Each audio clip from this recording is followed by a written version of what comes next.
What's going on, y'all? It's Josh and Kelsey. We are back with another video. All right, y'all, today we're going to Texas. Sort of. We just got back from Texas, but in this video, we're going to Texas.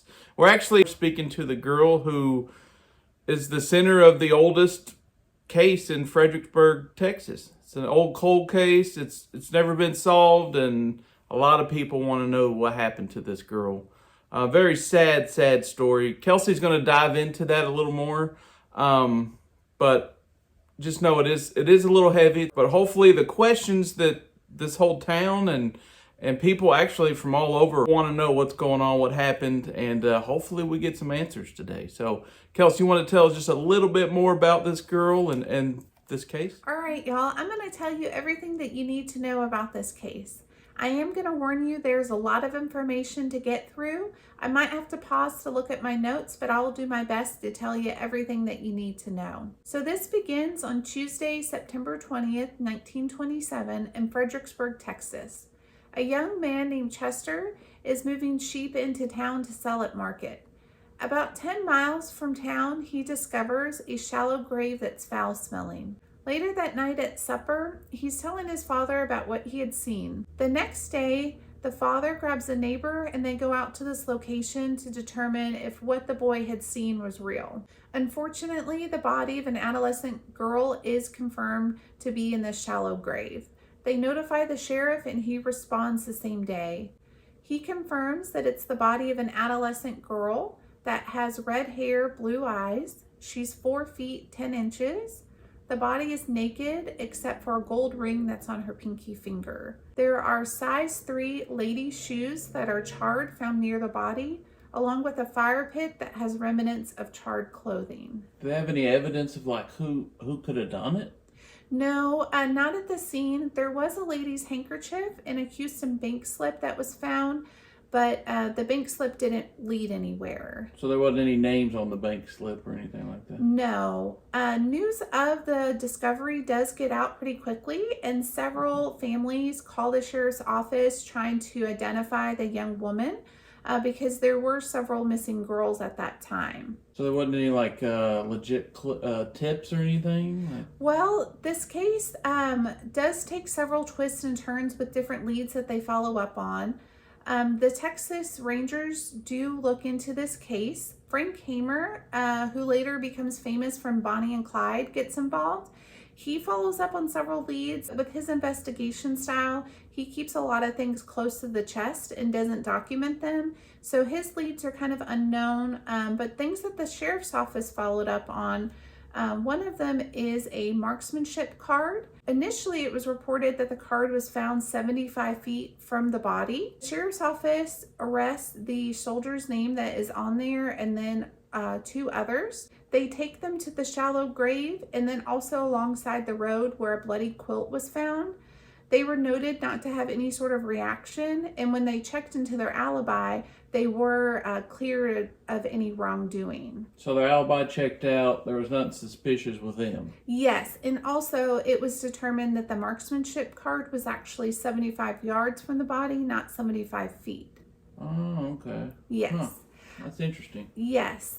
Another lead that they followed up on is there was several witnesses actually who had seen a girl matching her description that was riding in a car with 3 men in a military uniform about a week before the body was discovered. They tried to do several lineups with the witnesses, but the identity of the soldiers was never actually discovered. Okay. Yeah. Wow. Another crazy lead that they followed up on is a one-legged man. So about a week before the body was discovered, a one-legged man had turned in a lady's purse to the sheriff. He was on the phone at the time, and so when he got off the phone about 10 minutes later, he looked inside the purse and had found crude pictures of missing girls from Oklahoma, Texas, and Arkansas. When he went outside to get the one-legged man, he was gone. And then on the day that the body was discovered, about 6 hours after it was discovered, on the road going to Kerrville from Fredericksburg, a man had set his car on fire and he was a one-legged man. Wait, so this little town had 2 one-legged men? Well, they arrested the one-legged man that set his car on fire. The sheriff went to go identify him, and it turned out it was not the one-legged man that had turned in the purse. So yes, there are 2 one-legged men that are in this small little town. And that was a long time ago, Kels. Yes. I grew up in small towns, and I never ever lived in a town where there was 2 one-legged men. Not that I know of, at least. It's very unique and kind of another crazy twist in this story. Especially back then. Okay, I'll shut up. Keep going. All right, so another lead that they followed up on was there was a lady named Miss Owens who had a missing daughter at the time. She was very insistent that the body that was discovered was her daughter.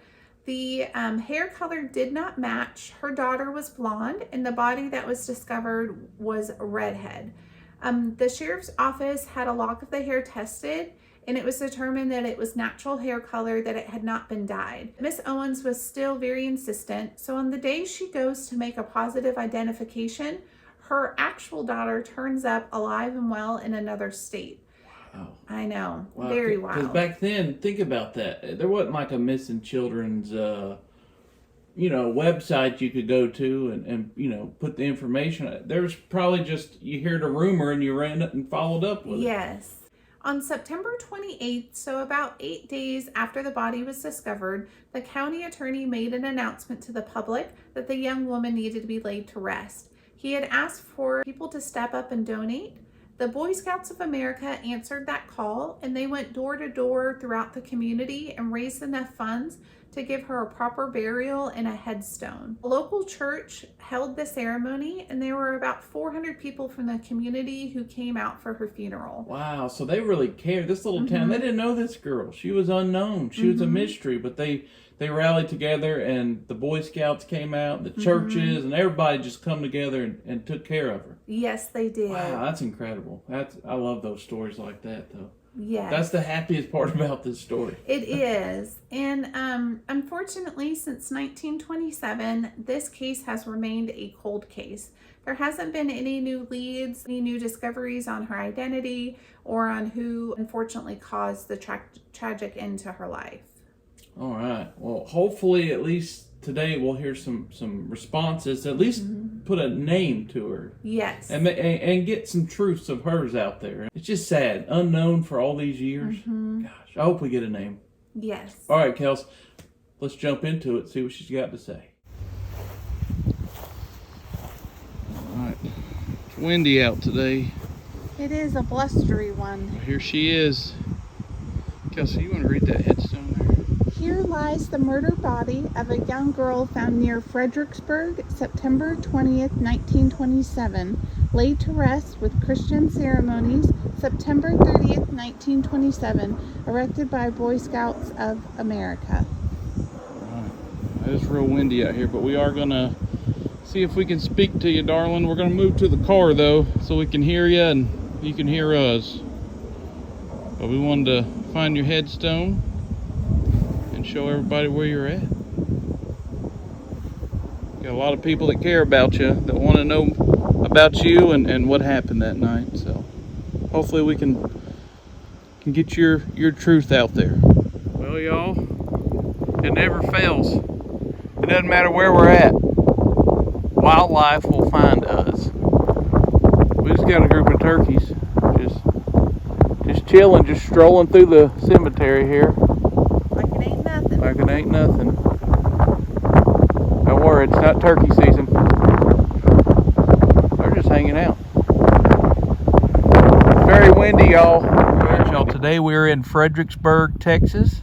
It's a windy day here in the central part of Texas, but we are going to speak to a girl who has been involved in a cold case. She's kind of been a mystery all these years, since 1927.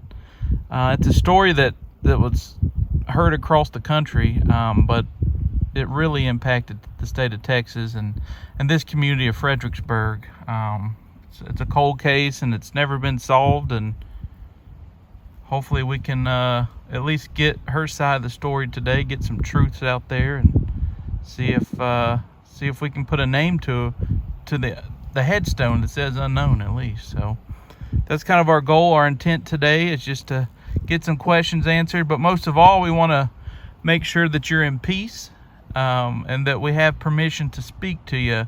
So to the girl, the redheaded, blue-eyed girl that was a young girl, an adolescent, they said, we already found your headstone. We came and talked to you, and we just want to make sure that we had permission to speak to you. So can we speak to you today?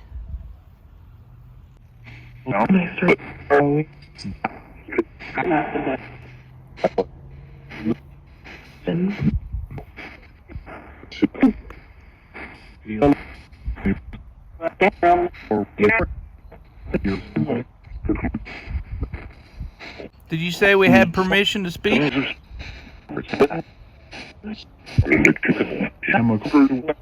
All right, I heard that.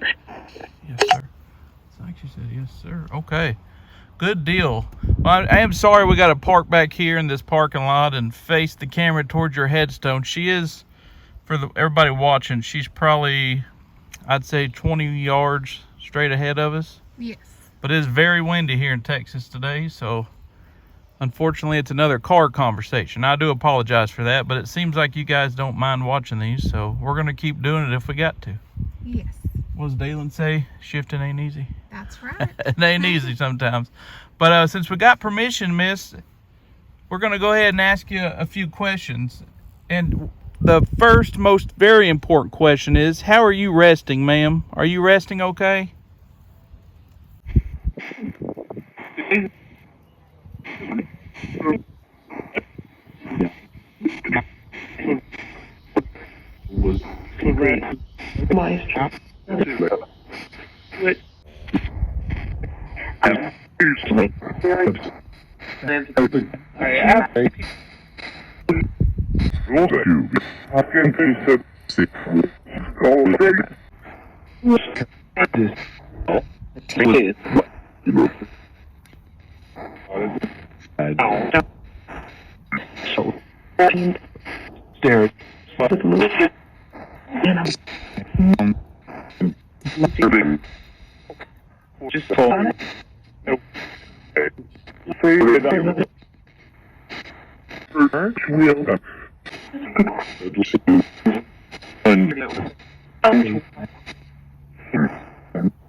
All right, Kel.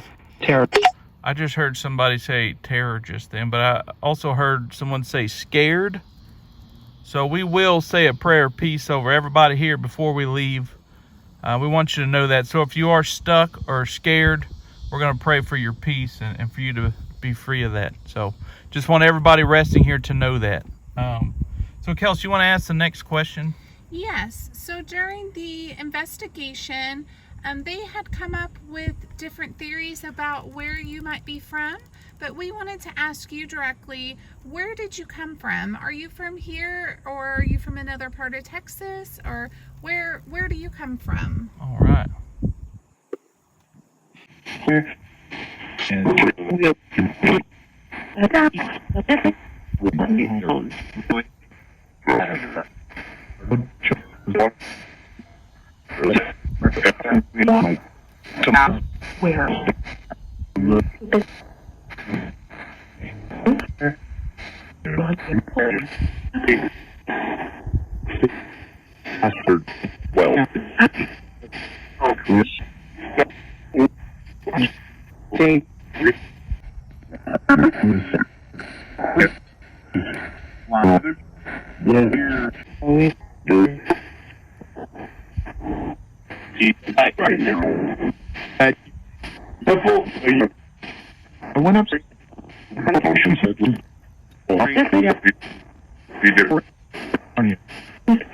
I went up.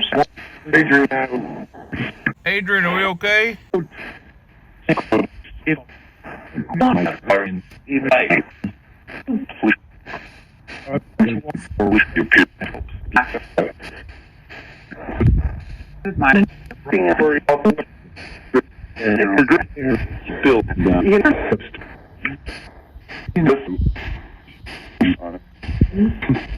All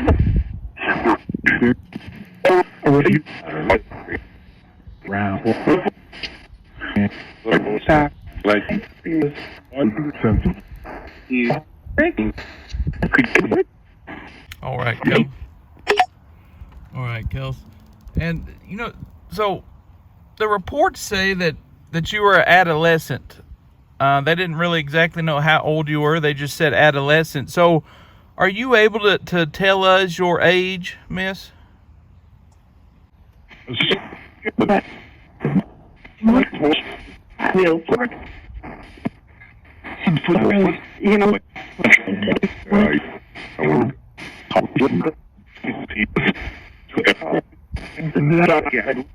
Shauna, are we okay?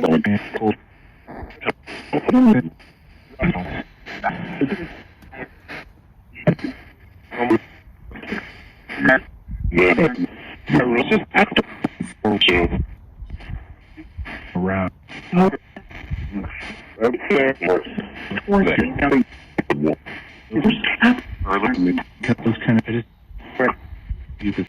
Could you tell us your age one more time?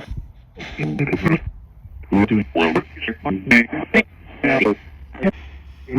think I heard. I'm pretty sure I heard that. All right, Kels. All right, Kels. And you want to go ahead and ask her the next question? Yes. So when you were found, you didn't have any identification on you, and during the investigation, they weren't able to determine your identity. So we would like to know what your name is. That way we can address you properly and no longer have to call you the unknown girl. So would you be able to tell us your name? Yes, that'd be amazing, wouldn't it? Oh, sorry, camera dropped there. All right, Kels.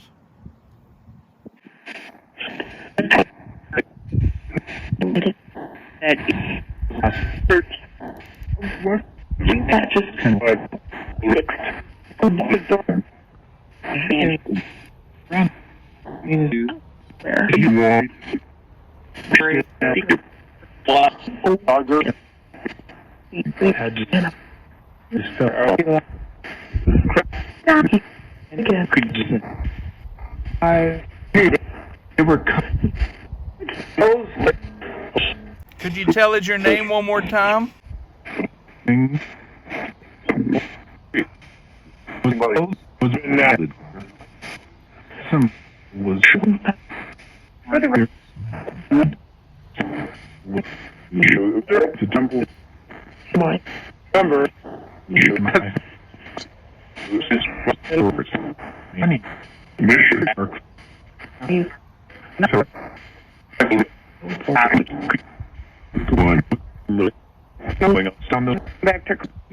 All right, Kels. All right. Let's see what else. Other question. You want to ask the next question again? Yes. So, in the investigation, there were a few witnesses that had come forward who had said that there was a young woman who matched your description that was seen in a vehicle with 3 men in a military uniform. And there were a few different witnesses who had seen this around the time that this tragedy took place. And we wanted to know if those witness statements were true and if those were the men who did hurt you. All right, Kels, good question. Well,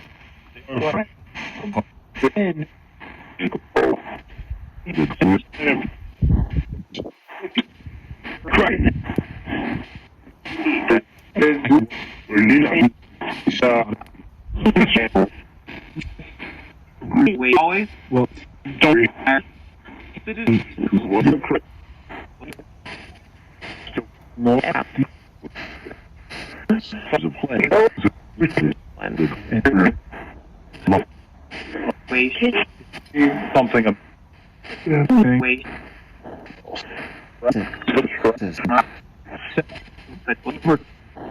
All those killer.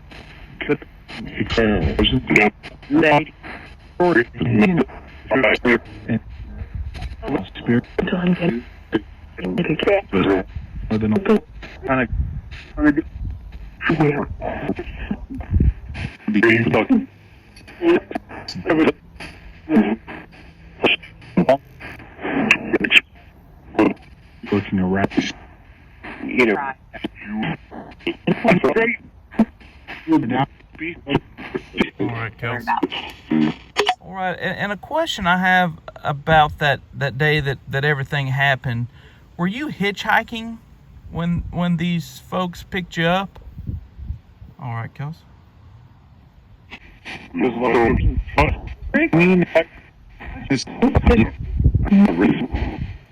Into it, different.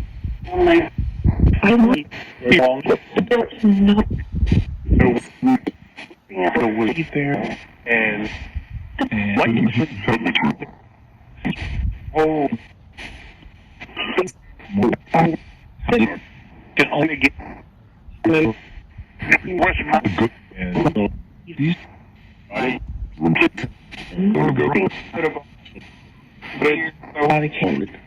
know move and accurate there was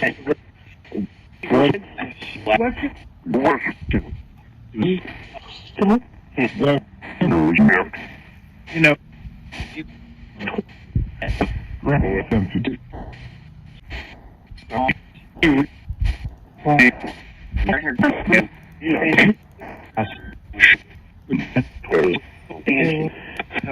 All right, Kels. All right, ma'am, and I got a question for you. Do you happen to know the men that are responsible for hurting you that day? Well,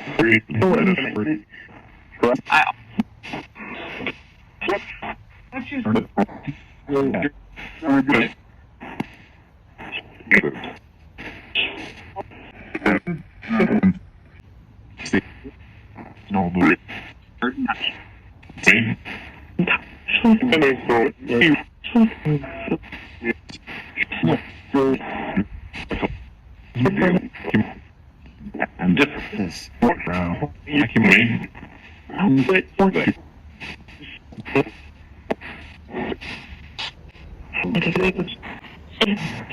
Are you doing it?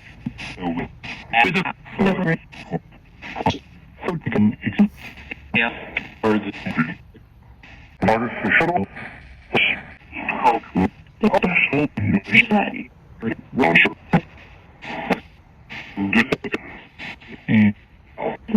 Grandma, come with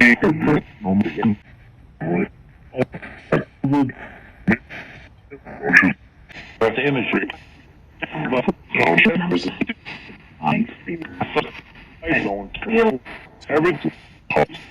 I know it was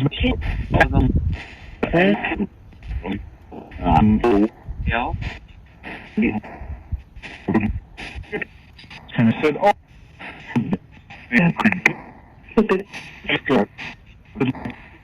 I know.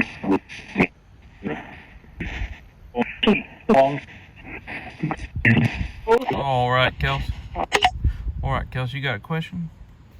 I do. So ma'am, where you were located on that night, there was a campfire nearby, and your shoes were charred and also your clothes. We were curious, the people who were responsible for this, did they spend the night there? Did they have a campfire because they were staying overnight, or was it just because they were burning things? All right.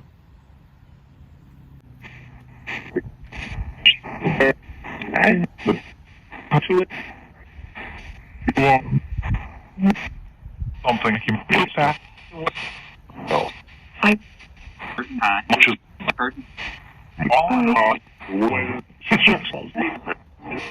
away from my what they were something get on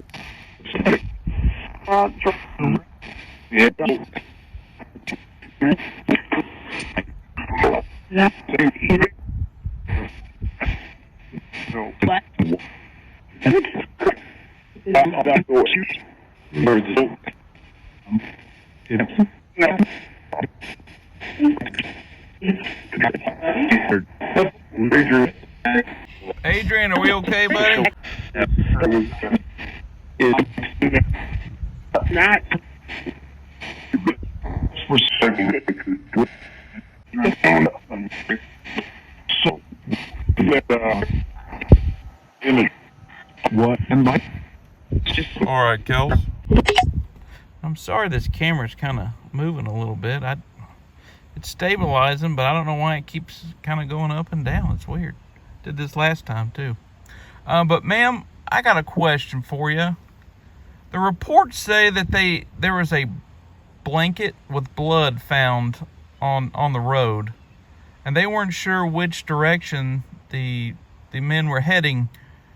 Are you able to tell us what town they were headed to? boy. And I got please. No. You candy.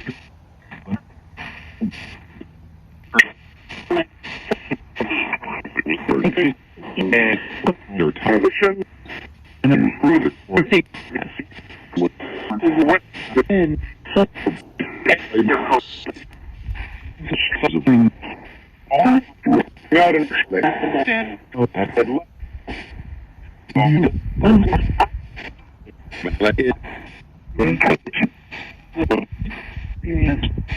fine.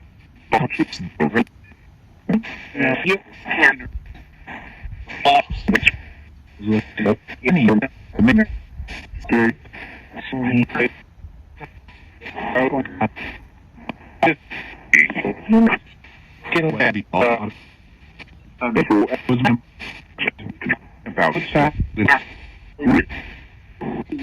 All right, Kel. Well, ma'am, before we get out of here, would you like us to pray peace over you before we leave? All right, Kels. to that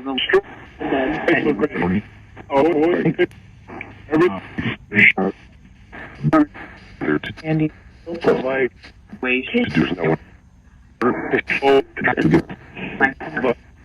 Some here was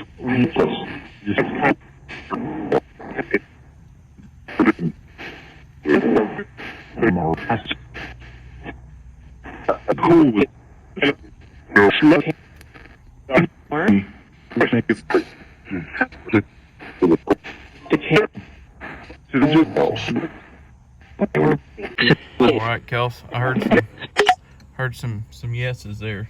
Yes. So we're going to go ahead and do that, and then we're going to turn the camera back on and see how you feel after we say a prayer over you. And we're going to pray just for everybody that's around here resting. We're just going to say a prayer for a peace for everybody. So we will be right back. All right. Well, we just got done saying a little prayer of peace over her and the others that are resting here. And there is a lot of folks resting here, y'all.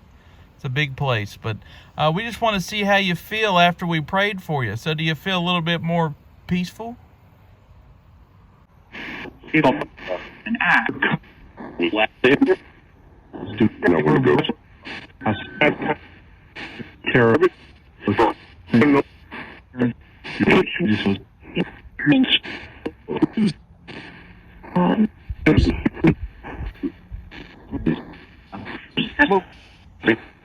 Through the snow. We're going to some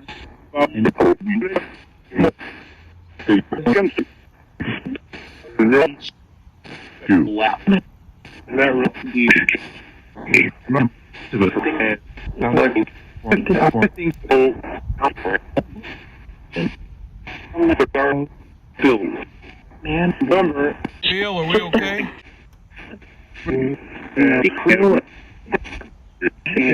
Stuck. God.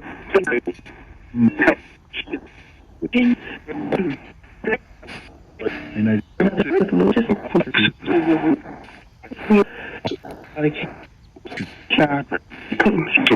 and protect my handy thing. No,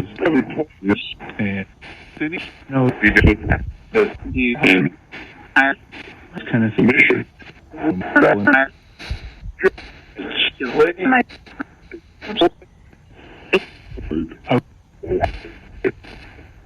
Please.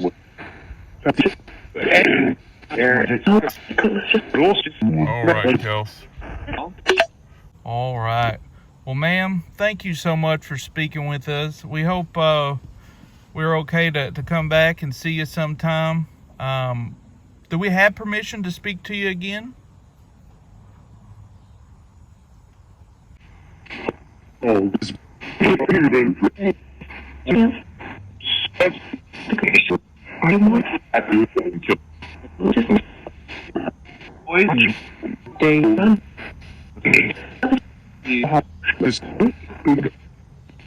easy granddad. That's a little bit.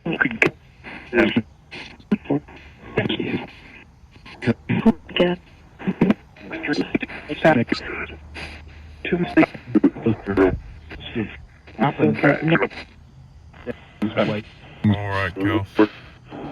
All right. I heard some confirmation there. So, ma'am, if we decide to come back to this area, we definitely want to come back and say hi to you at least and speak to you again and just check on you. So, until then, man, we just ask that you and everyone around you just continue to rest in peace and rest in light.